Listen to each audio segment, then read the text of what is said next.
After the group trip, I found a $12,000 charge on my card. My sister said, "It was for the whole family. Don't ruin the vibe." I smiled and said, "Then you'll love what's coming." That's when the floorboards started shaking. I wish I could say I was shocked, but honestly, I wasn't. I mean, I was annoyed. Deeply, almost poetically annoyed. But shocked? No, that would have required some degree of belief that this one time, my family wouldn't find a way to creatively screw me over and gaslight me into pretending it was a group hug. The charge showed up the Monday after we got back. I was sitting in my apartment, still in the hoodie I'd worn on the flight, trying to remember if my suitcase was still in the car or had somehow made it into the hallway. It hadn't, but my bank app had made it to the top of my notifications list. $12,842 from a group charge on a shared card I had very stupidly offered to put down for the Airbnb. And by Airbnb, I mean the basic beachfront rental I'd agreed to help book. Not, as it turns out, the luxury villa Tessa accidentally upgraded us to the day before the trip, along with a private chef, couples massages for her and Mark, I assume, and a 45-minute boat cruise because the timing was perfect. I blinked at the number a full 5 times before refreshing the page just in case my banking app had decided to experiment with psychological warfare. It had not. The money was gone. My account looked like it had just survived a heist and was trying to act normal, but the trauma was visible in every line item. I texted Tessa, "Hey, just saw a $12,000 charge on the card. Was that supposed to be split?" She responded 3 minutes later. "It was for the whole family. Don't ruin the vibe." Right? The vibe. God forbid I ruined the sacred energy of let's all pretend this is fine while Alara foots the bill. I stared at my screen for a long time. Not because I didn't know what to say, but because I knew exactly what to say. And it was either going to be the calmest sentence I've ever typed, or the kind of message that got screenshotted and added to family group chats with the caption, "She's being weird again." So, I went with calm. "Then you'll love what's coming." She didn't respond. She probably assumed I was being sarcastic, which, to be fair, I usually am, but not this time.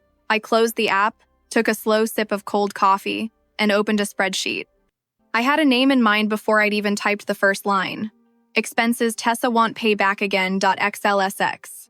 By the time I finished the first tab, I'd added 5 more columns.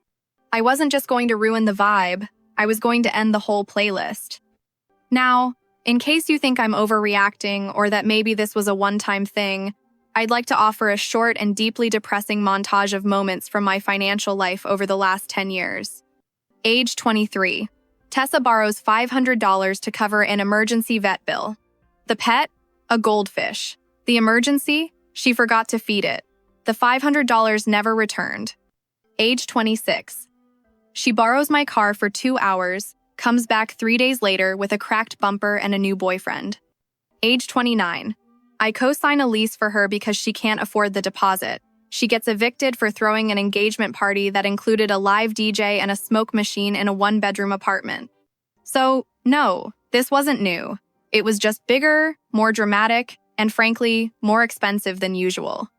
After the vacation, the group chat stayed lively for exactly 3 days. Tessa sent pictures of sunsets and cocktails with captions like "number family vibes" and "number best tripever." Everyone responded with heart emojis and fire gifs. No one mentioned the money. I stayed quiet, not because I didn't care. I deeply cared, but I'd learned something important over the years. If you react too fast, you become the problem. If you wait just long enough, you become the story. On Thursday, Tessa called. "Hey, big sis," she chirped like she hadn't just digitally mugged me 4 days earlier. "Hey," I said flatly. "So, about the card. I know it looks like a lot, but it all balanced out, right? You got the points?" "Ah, yes, the frequent flyer points. A whole 900 of them, enough to buy half a soda at the airport. You charged 12 grand, I said. She sighed. Sighed like I was the one who was being difficult. We all benefited. Don't be weird. You're doing fine. You have that job that's like, really stable or whatever. I closed my eyes. I could practically hear her flipping her hair through the phone. I work in IT, I said, not as a human ATM. She laughed. You're so dramatic. Anyway, I've got to run. We're looking at places in Tahoe for Labor Day. Talk soon." She hung up before I could answer. I stared at my wall for a solid 10 minutes after that call, listening to the faint buzz of my fridge and wondering if it would be cheaper to just let it devour me than deal with another family trip. Then I opened a folder on my desktop called Receipts. I hadn't looked at it in a while, but it was there. Years of emails, Venmo screenshots, canceled checks. I wasn't saving them to be petty. I was saving them because I knew, deep down, this day would come. I had every bill I ever covered. Every time someone said, "Can you spot me just for now?"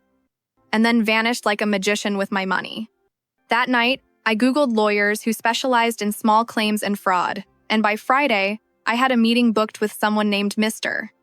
Halpern, who sounded exactly like the type of man who wouldn't flinch if someone called him a buzzkill at brunch. Saturday afternoon, I drove to my parents' house for what was now being called a casual family get-together. Translation: Tessa had something to announce and needed a warm, captive audience. I parked down the street, took a deep breath, and pulled the folder out of my bag. Inside was a copy of every receipt, every charge, and a note from Mr. Halpern, who, to my delight, had agreed to stop by personally. I knocked once, and Tessa opened the door wearing a flowy white dress and the expression of someone who'd just been told she was the moment. "Alara," she squealed, hugging me like I hadn't been silently plotting legal action for a week. "Come in!" "We're just getting started." She led me into the living room where Mark was holding a tray of mimosas like a man who still thought this was going to end well for him. I smiled politely, dropped my bag by the coat rack, and sat down on the edge of the couch. Tessa raised her glass. "So happy we're all here. As you all know, this is a special day." She beamed, holding up her left hand where a new, modest diamond ring sparkled. "Mark and I are officially engaged, and," she paused for dramatic effect, "we've decided to put a down payment on a place in Tahoe, using the points from our amazing family trip. See, Alara?" She winked at me. "It all worked out for a good cause. It's an investment in the family's future happiness." I nodded once. "Then you'll love what's coming." And that's when the floorboards started shaking. The floorboards had started shaking, not from some ghostly force or explosive karmic justice, unfortunately, just someone heavy, walking up the steps. Slow, deliberate footsteps that made the whole house vibrate like it knew something was about to go very, very wrong. Tessa didn't seem to notice. She was too busy soaking in her engagement announcement, crowned queen of Sunday brunch. I turned my head slightly toward the door and waited. That's all I had to do. Just wait. But we're not there yet. Let's rewind for a second, because the thing about people like Tessa is they don't become monsters overnight. It's a long game, a slow, exhausting erosion of boundaries wrapped in charm and just enough, but we're family guilt to keep you from blowing everything up too soon. You know those strong older sibling memes? The ones where someone is photoshopped holding the world together while everyone else sleeps peacefully. That was me, except no one made a meme. I just quietly paid bills I didn't owe and smiled through gritted teeth while everyone else forgot their wallets for the 5th meal in a row. It started small. When I was 19, Tessa asked me to buy her concert tickets because she couldn't figure out the checkout page and promised she'd Venmo me immediately. She never did, but she did post a photo with the caption, "Front row, number manifested this." By 21, she had convinced our parents that her spring break trip to Cancun was an educational cultural experience. Somehow, I was the one who loaned her the spending money because, you've got that job now, right? That job? I was working at a phone store and eating instant ramen 5 nights a week. And every year it escalated. By 25, she'd asked me to co-sign her car loan. When I hesitated, Mom pulled me aside and said, "She's your sister, Alara. Families help each other," which in our family really meant, you help, she spends. Tessa didn't thank me. She took a selfie with the keys, tagged it number self-made, and left me on red. You might be wondering, where were the parents in all of this? Let me paint a quick picture. My dad is the human equivalent of background noise. He spends most of his days scrolling through sports forums and emerging only to say things like, "Don't start drama," or "this again." My mom, on the other hand, is a master of the guilt smile. You know the one. It says, "I'm not mad, just disappointed. But also, I expect you to pay for this. She doesn't yell. She just sighs a lot. Sighs and then says things like, Tessa has a lot on her plate right now. You don't understand what it's like to be the youngest. You're doing well. Why can't you just be generous? What they meant was, you're responsible. Therefore, you owe us everything. So, when the group trip came up, I already knew how it would go. Tessa messaged me 2 months before. Family trip idea. Airbnb by the coast. Everyone splits it. You in? What I should have said, only if we all prepay and sign a blood oath. What I actually said, sure, because I'm a coward, or was. I assumed splitting meant what normal people mean, divide costs evenly and pay before the trip. But Tessa had a different vision. Turns out, she upgraded the Airbnb without telling anyone. Booked a chef, booked a private cruise, added extras that made no sense for a family trip, like monogrammed robes and a personal beach mixologist. I still don't know what that means. And she put it all on my card because I was already on the booking. And when I found out, it was for the whole family. Don't ruin the vibe, of course. Back in the present, I was still sitting on that couch, trying not to choke on the scent of overpriced candle wax and Tessa's delusion. The footsteps were louder now. Mark looked toward the door, frowning slightly. He didn't know what was happening, but he could smell a shift in the air. I could tell. That was fine. I wasn't in a rush. I pulled the folder from my bag and held it in my lap.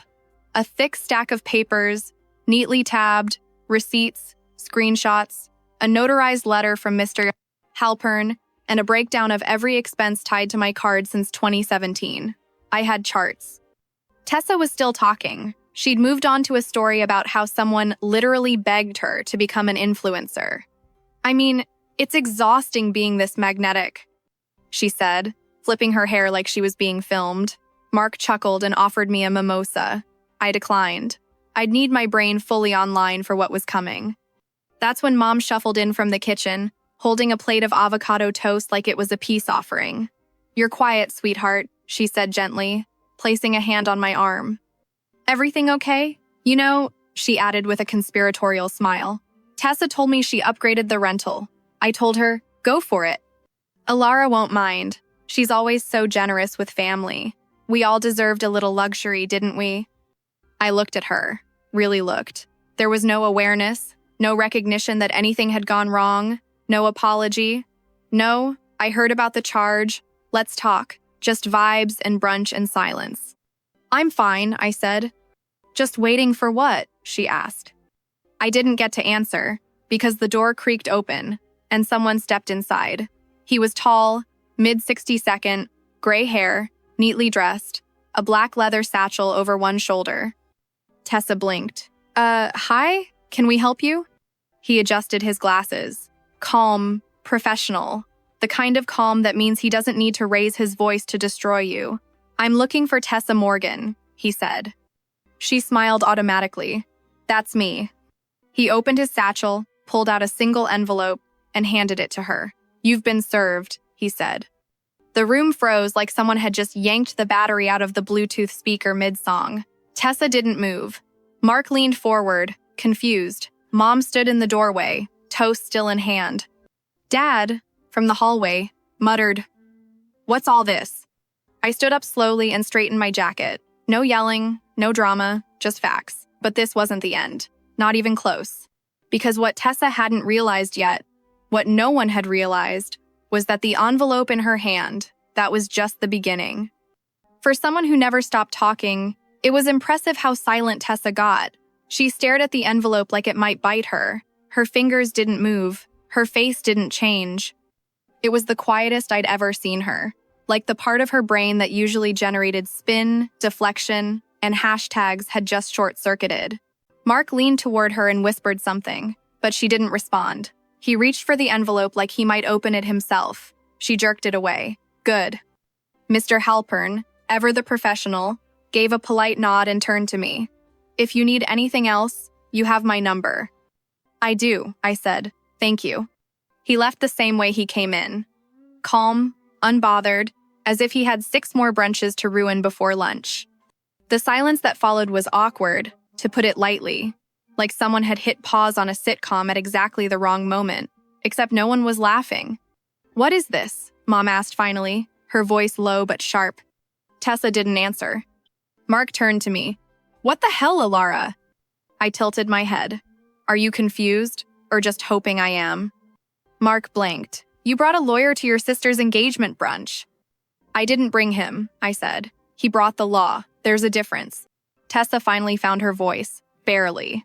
This is ridiculous, she snapped. You're suing your own sister? I shrugged. Not suing, just pursuing repayment. Formally, legally, since all other methods seem to be incompatible with your lifestyle. I told you I'd pay you back, she shouted. Really? When?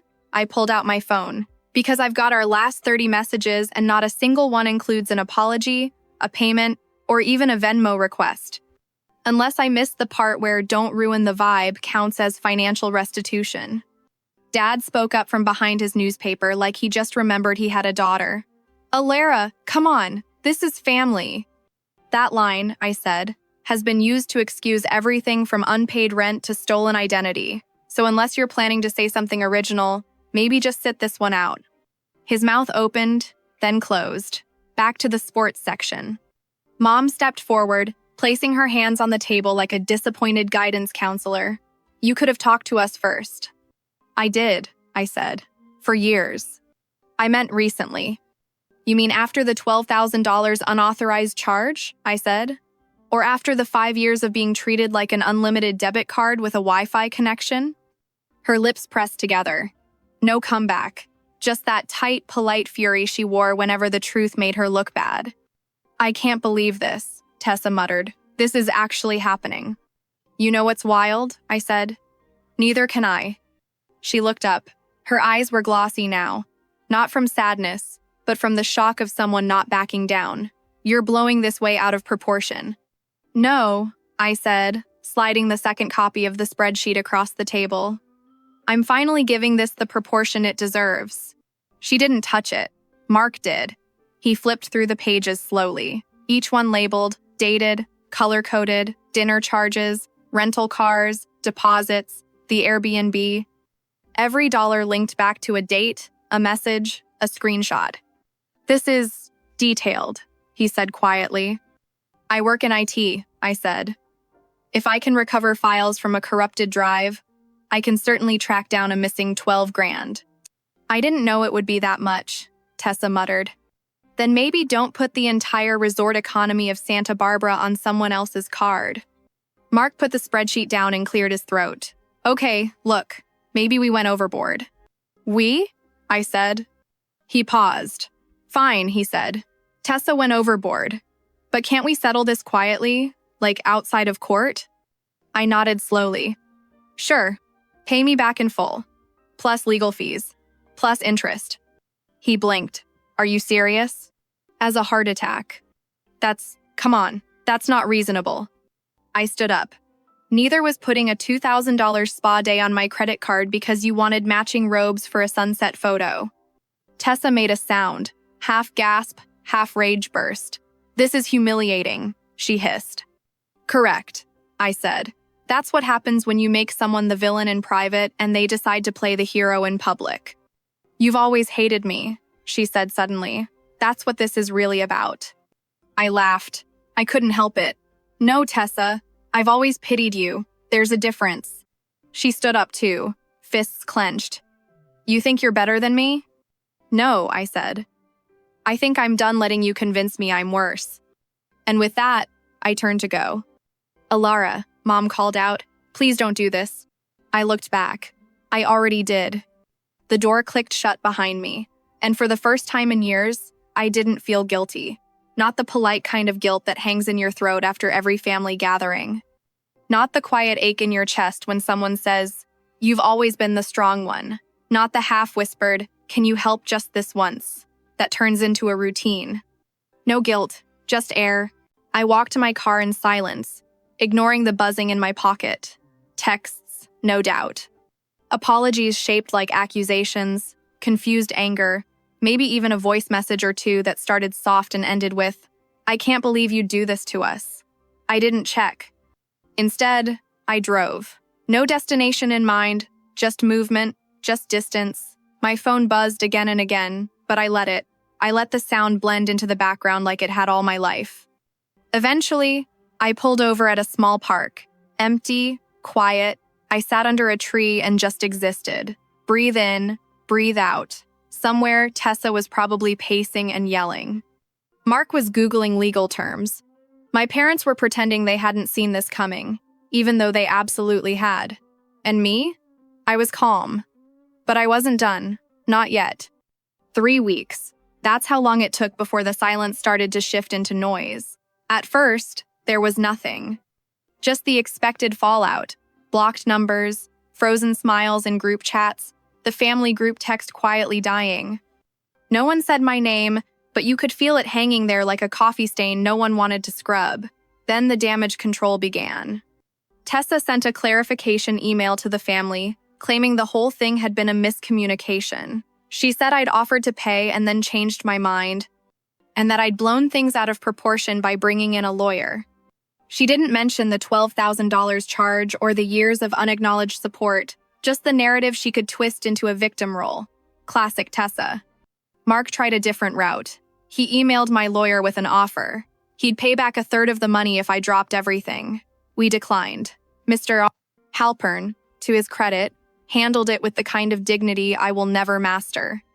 He simply replied, "We are not interested in partial accountability." A few days later, Tessa posted a vague Instagram story, a close-up selfie, puffy eyes, caption, "Some people will betray you the second you stop giving." Cue the sad playlist and 3 passive-aggressive Bible verses. I didn't respond. What was I going to say?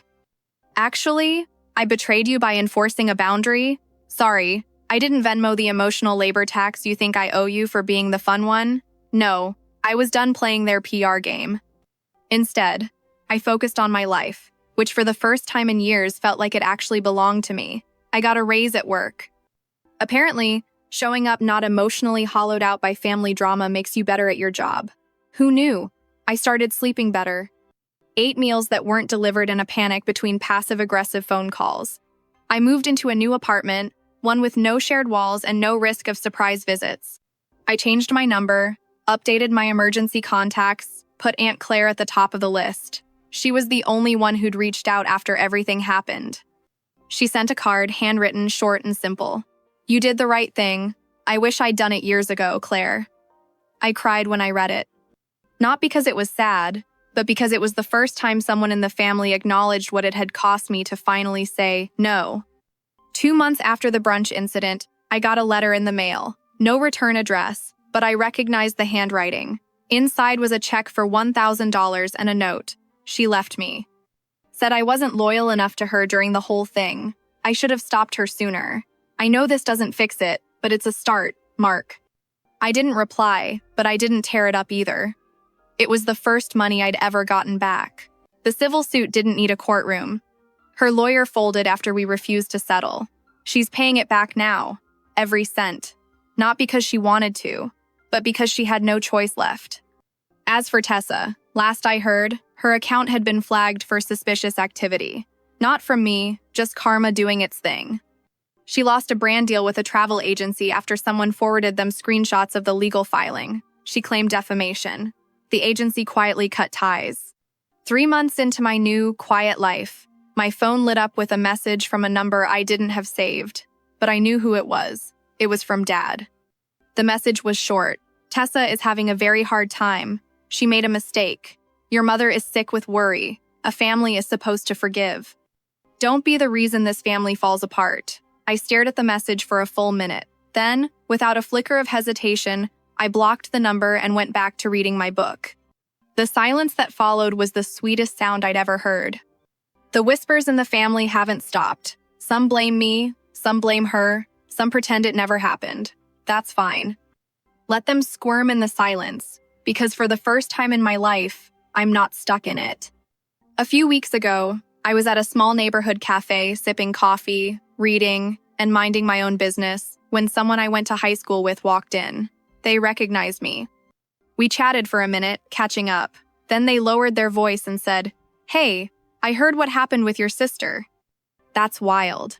I braced myself for judgment, but instead, they just nodded and added, "Good for you. Most people never get out. I didn't know what to say, just smiled, but it stuck with me. You know what no one tells you? Peace is weird at first. You expect it to feel like fireworks, a big celebration, a victory parade with people cheering your name. But it's not. It's quiet. It's eating dinner without a single text asking for help. It's not flinching when the phone buzzes. It's walking past the bank app on your phone and not breaking into a cold sweat. It's silence, and realizing that silence isn't empty. It's space. Room for your own voice, your own thoughts, your own life. And that's worth more than anything they ever took. I still think about it sometimes. That moment, the envelope, the look on Tessa's face when someone finally told her no and backed it up with paperwork. Part of me wishes it didn't have to go that far. That someone else would have stepped in sooner. That maybe, just maybe, my parents would have said, "This isn't okay," instead of, "Can't we just move on?"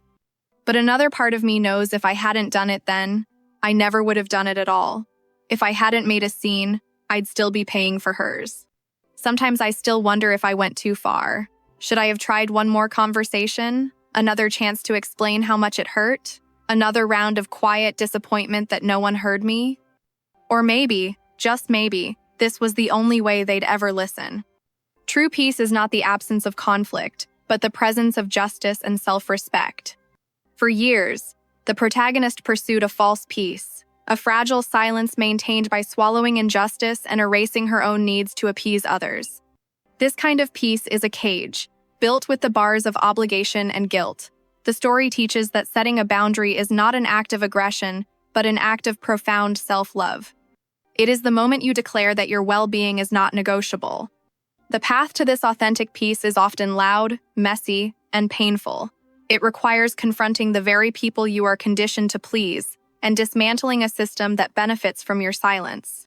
It means choosing the discomfort of a necessary battle over the slow, soul-crushing erosion of a toxic truce. Ultimately, the story illuminates that you cannot force others to change, but you can change the rules of engagement. By choosing to close the door on what was hurting her, the protagonist didn't just find silence, she found space. And in that space, for the first time, she could finally hear herself. If this story resonated with you, I would be so grateful if you'd hit that subscribe button and ring the notification bell. We're on a mission to reach our first big milestone of 1,000 subscribers this month, and every single one of you helps us get closer to that goal. By subscribing, you won't miss out on the next story. Thank you so much for your support. It truly means the world.